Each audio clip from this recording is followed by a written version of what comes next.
سید عالم صلی اللہ علیہ وسلم کے ادب اور آپ کے شہر کے ادب کی بات کرنے لگا ہوں، اس لیے کہ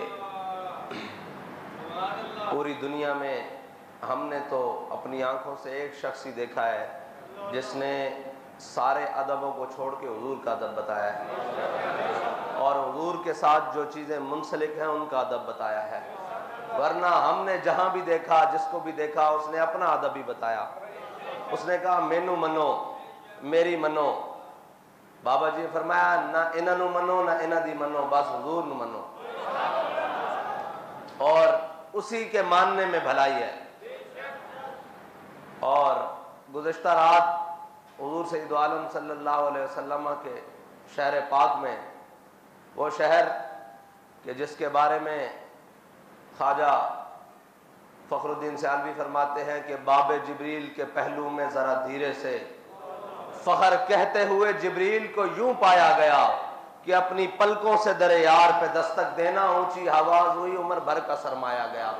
وہ شہر، اور جس کے بارے میں میرے آقا و مولا صلی اللہ علیہ وسلم نے فرمایا، حضرت جابر بن عبداللہ سے روایت ہے، میرے آقا نے فرمایا مدینہ، شہر مدینہ جو ہے یہ لوہار کی بھٹی کی طرح ہے، یہ میل کچیل کو دور کر دیتی ہے، اور جو پاک آئے اس کو مزید ستھرا اور نکھار دیتی ہے۔ لیکن جن کے دلوں پر مہریں لگی چکی ہو نا، وہ کہتے ہیں بامے جڑے کوڑے تمبے مول مٹھے نہ ہوندے، بامے توڑ مکے لے جائیے، ہاں جی، کوڑے کھو کدی مٹھے نہ ہوندے، بامے سہمنا گڑ پائیے۔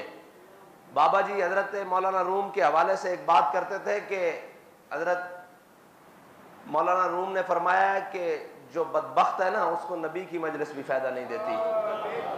یہ جو ہے نا، یہ بدبختی ان کے دلوں پر لکھ چکی ہے۔ اس کے بدبختی ہونے کی وجہ سے اس کے پیچھے ایک بدبخت ہے جس نے اپنے اقتدار کی خاطر تو پورے پاکستان میں شور ڈالا، اور اپنے اقتدار کی خاطر کہا کہ کانوں میں یہ بھی کہنا ہے کہ ہم نے آزادی لینی ہے۔ یہ تو بات کی بات ہے نا کہ آزادی کس سے لینی ہے، لیکن ساری باتیں بتائیں لیکن حضور کا ادب نہیں بتایا، اس لیے وہ بے ادب بن کر وہاں پھر رہے ہیں حضور کے دربار میں، جہاں پر ادب گاہے زیر آسماں از عرش نازک تر۔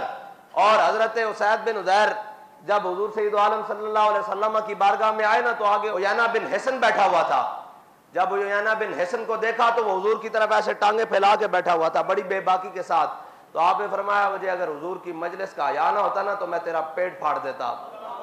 اور یقین مانے اگر حضور کے شہر کا حیا نہ ہونا تو ان کو 100 جوتے لگائے جائے وہاں پر کہ تم حضور کی بارگاہ میں یہ باتیں کرتے ہو۔ لیکن ایک بات ہے کہ جنہوں نے باتیں کی وہ بھی بدبخت۔ پتہ ہے نا، امام حسین کا بدلہ لینے والا مختار سقفی تھا، جب بدلہ مکمل ہو گیا نا تو اس نے بھی لعنت اپنے گلے لے لی۔ یہ کام بدبختی کرنے والے کون منسلک ہوئے؟ وہ بھی ایک بدبخت کے پیروکار منسلک ہوئے جن سے یہ کام لیا گیا۔ لیکن حضور سید عالم صلی اللہ علیہ وسلم کے دین کے لیے، حضور سید عالم صلی اللہ علیہ وسلم کی عزت و ناموس کے لیے جو بابا جی ہمیں سبق دے کر گئے نا، ہم نے اس سبق کو یاد رکھنا ہے، اور حضور کے شہر کا اور حضور کی ساتھ نسبت رکھنے والی ہر چیز کا ادب کرنا ہے۔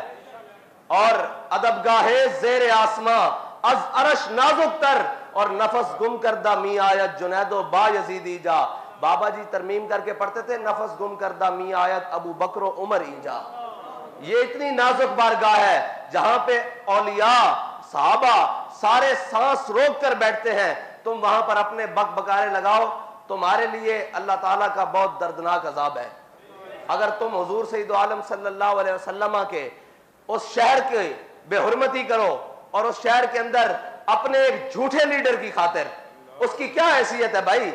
وہاں تو بڑے بڑے سرور اور تاج والے ایسے سر جھکا کر کھڑے ہیں، تم اس کے لیے باتیں کرتے پھرو۔ اور یہ بھی جو جاتے ہیں یہ اپنی شناخت کے ساتھ نہ جایا کریں، وہاں کوئی شناخت نہیں ہے، وہاں سب حضور کے غلام بن کر جایا کریں۔ جہاں جب یہ وہاں پروٹوکول لیں گے اور یہ ہوں گے تو پھر اللہ تو بڑا غیرت والا ہے نا، وہ سارے پروٹوکول والوں کو بے عزت کر دے گا۔ وہاں پر ہے ہی نہیں، وہاں پر تو بالکل ایسے سانس روک کر اور وہ دور جہاں جگہ ملے وہاں خاموشی سے کھڑے ہونا ہے، کیونکہ یہ بڑی نازک بارگاہ ہے۔ لا ترفعوا اصواتکم فوق صوت النبی، یہی بات تو حضرت صدیق اکبر نے کہا جیسے حضور کی ظاہری حیات میں ہے اسی طرح حضور کے جانے کے بعد بھی ہے کہ حضور کے سامنے آواز بلند نہیں کرنی.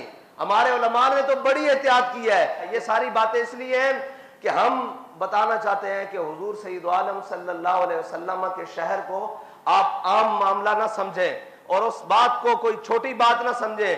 وہ حضور کا دربار ہے. وہاں پہ تو انبیاء اولیاء سانس روک کر ہمتن خاموش بیٹھے ہیں. 70,000 قدسی صبح و شام آ رہے ہیں جن کی خبر کسی کو نہیں ہے. وہ اسی لیے آ رہے ہیں کہ یہ حضور کا دربار ہے. اور یہاں تو سانس اونچی ہونے سے اعمال اکارت ہو جاتے ہیں. یہ وہ جگہ نہیں ہے جہاں پر آپ ایسے بے باکیاں کرتے جاؤ. بہتر ہے کہ تم وہاں جاؤ ہی نہ. بہتر ہے کہ تم وہاں جاؤ ہی نہیں. اگر تمہیں احساس پیدا ہو جائے تو تم تو کبھی تصور ہی نہ کرو کہ ہم اس بارگاہ میں کھڑے کیسے ہوں گے. رکتے ہیں یہیں قدم آ کے اہل نظر کے, اس کوچے سے آگے نہ زماں ہے نہ زمیں ہے. اور ہر ایک کو میسر کہاں تیرے در کی غلامی, اس در کا تو درباں بھی جبریل امی ہے. یہ کوئی عام بات نہیں ہے اور بڑی خطرناک بات ہے. اتنی بے باکیاں اچھی نہیں ہیں.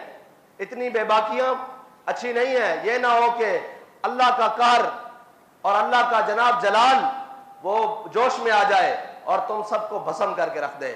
تم وہاں جا کر کسی لیڈر کی بات نہ کیا کرو. ہمارے بابا جی نے تو ہمیں نام بھی دو دیا ہے. حضور کا ذکر ہو تو ہم نعرہ وہ بلند کرتے ہیں کہ لبیک